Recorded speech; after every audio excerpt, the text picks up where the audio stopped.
Now at 1, the BBC News with Ben Brown.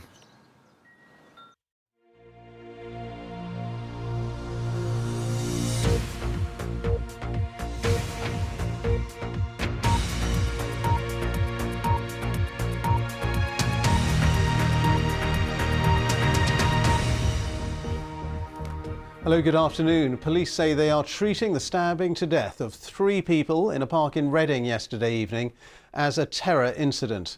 3 other people were injured. A 25-year-old man arrested on suspicion of murder is still being questioned. Boris Johnson, the Prime Minister, was briefed by security officials this morning. Our correspondent Charlotte Rose has just sent us this report from near the scene of the attack. After the horror of last night's attack, so many questions remain today about the identity and motive of the 25-year-old suspect who remains in police custody. Eyewitnesses told of how a park described as the town's back garden became a scene of carnage. Quite a lot of people in the park, all drinking with friends, and there was a group of about 8 to 10 people, I think, middle-aged men drinking in a circle.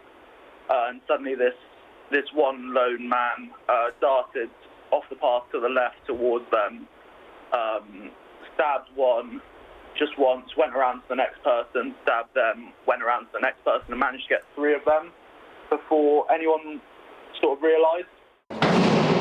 Whoa! Later last night, a block of flats was raided by police.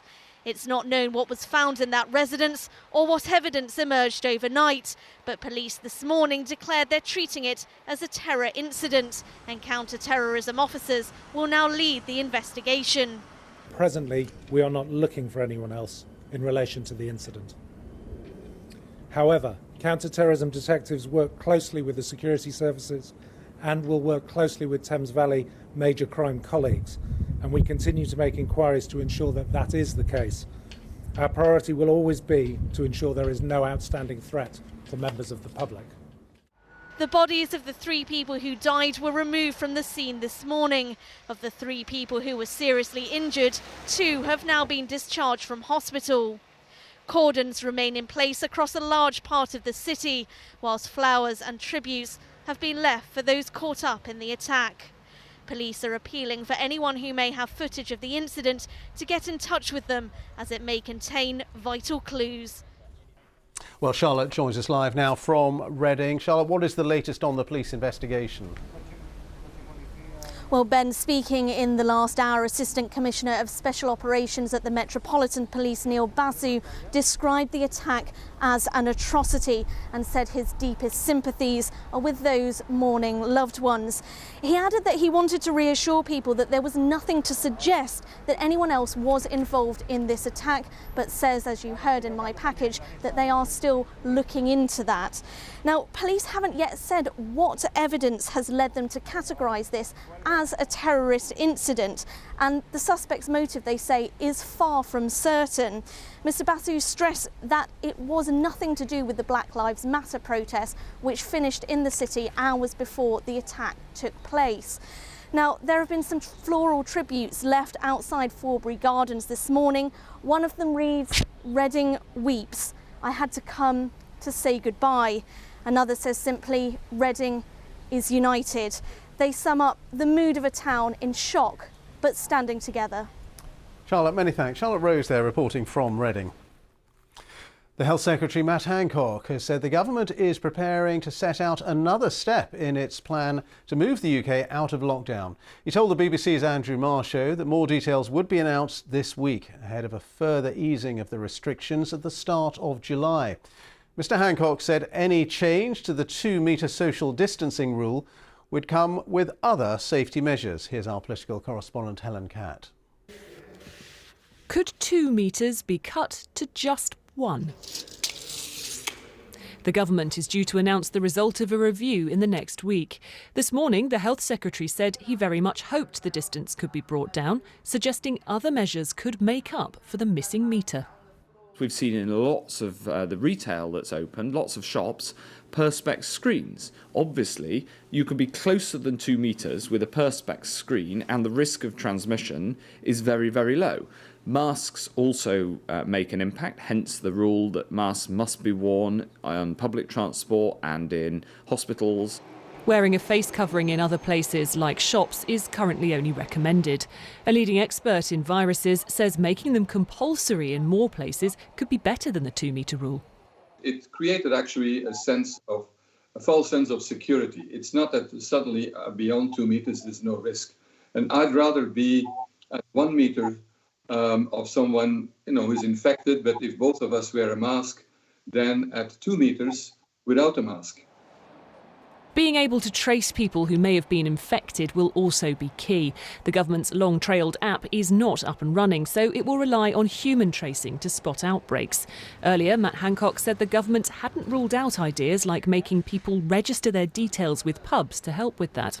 He also promised that more information would be set out this week on how venues like bars and restaurants can operate safely so they can reopen next month. But would Labour back a relaxation of the 2-metre rule?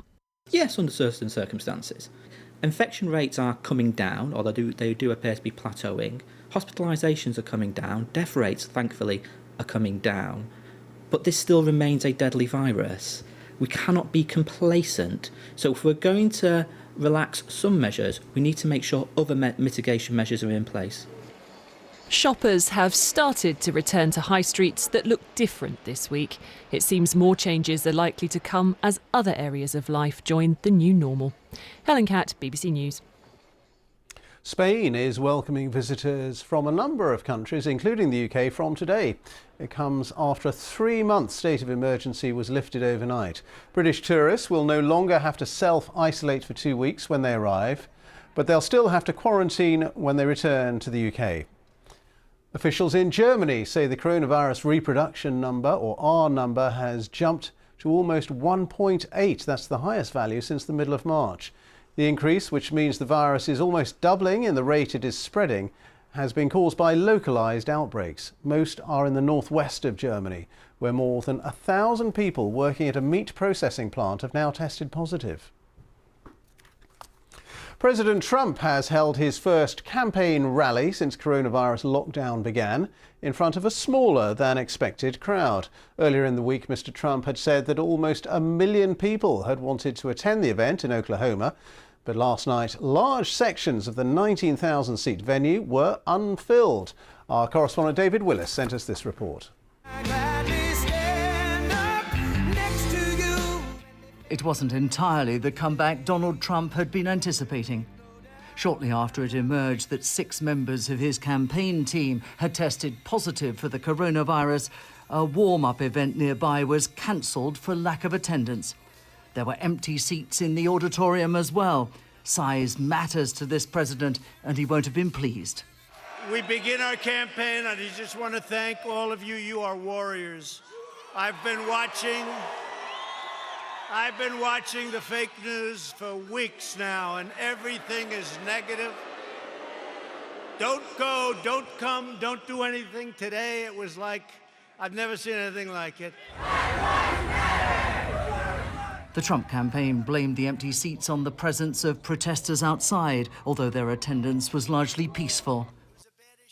Despite fears the event could prove a super spreader of the coronavirus, most were not wearing masks.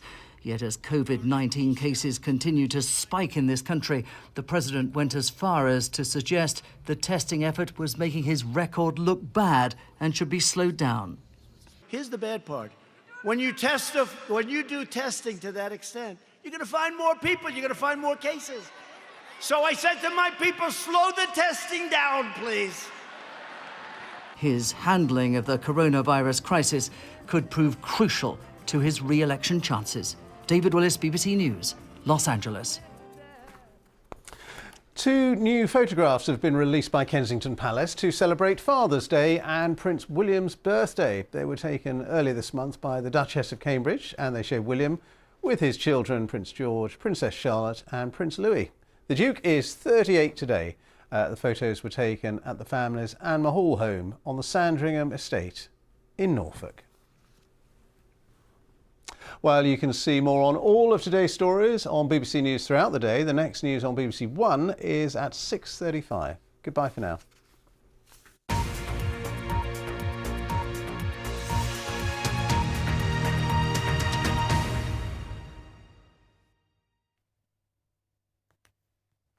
Good afternoon to you. Well, it looks like things are really going to be hotting up across parts of the country as we move into the new week, particularly for England and Wales as we tap into some high temperatures over the near continent. But it's not going to be like that for everyone. There will be weather fronts across the north and the west of the UK, which will produce thicker cloud, rain at times, so it won't be quite as hot. Now, this weekend's been a bit of a mixed bag. We've had this cold front, the rain band spread across the country during Saturday night into this morning. That rain band's become confined to the Northern Isles now, and then for most of it, it's sunshine and showers through the afternoon. Notice some brighter colours there indicating some of the showers in the north and west, which will be frequent, will also be heavy and perhaps thundering. It's going to be a blustery day, particularly in the north and west and around Irish Sea coasts. So a cooler feel to the afternoon with high teens in the north, but we could see the low 20s further south where we'll have more sunshine. It looks like most of the showers fizzle out this evening away from the north of Scotland. And then under clear skies with lighter winds for a time, it actually turned cooler than it's been the last few nights with single figure values for most.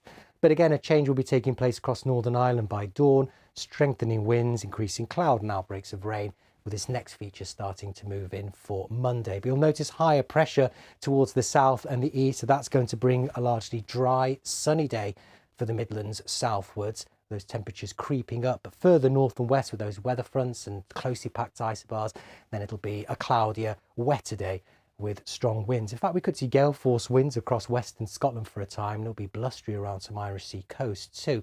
Lighter winds further south and east, closer to that area of high pressure, so it should be warmer, 22 to 24 or maybe 25. Generally the high teens further north with an isolated 20 degrees. With some shelter in the east. This is the pressure pattern for Tuesday. High pressure to the south and east, lower pressure to the northwest. And on its boundary, we'll have this weather front, which will continue to bring thicker cloud outbreaks of rain, some of it heavy at times through the day for Northern Ireland and Western Scotland. And it'll be breezy too. So again, the high teens, maybe 20 or 21 with some shelter. But notice for England and Wales, those temperatures rising 24 to 27 degrees. And we see the heat really start to pick up on Wednesday as this area of high pressure starts to draw the heat off the near continent. Lower pressure again to the northwest of the country, so here it will be breezy and cooler. But as we move through deeper on into the week, it looks like some of that warmth will start to edge its way northwards. So this is how Wednesday is looking. Most of England and Wales dry and sunny, and increasing heat and humidity start to make it feel more uncomfortable, but thicker cloud for Scotland and Northern Ireland, a few perhaps heavy showers here. But you'll notice the temperatures into the low 20s in the north. We'll see the high 20s for England and Wales with perhaps 30 degrees or so in the southeast. Similar picture on Thursday, that heat edging a little bit further northwards, could see some heavy showers, maybe some thunderstorms breaking out across the north of the UK. But look at those temperatures, the mid-20s through the central belt of Scotland, and perhaps as high as 30 or 31 across the southeast. Nights will also become very warm, muggy and uncomfortable as we move deeper on into the week. And there's a bit of uncertainty by the time we reach Friday into the weekend, when we'll start to see a bit of a breakdown as some cooler air will start to edge its way in as we end the week with increasing showers and perhaps some thunderstorms. That's how it's looking. Bye for now.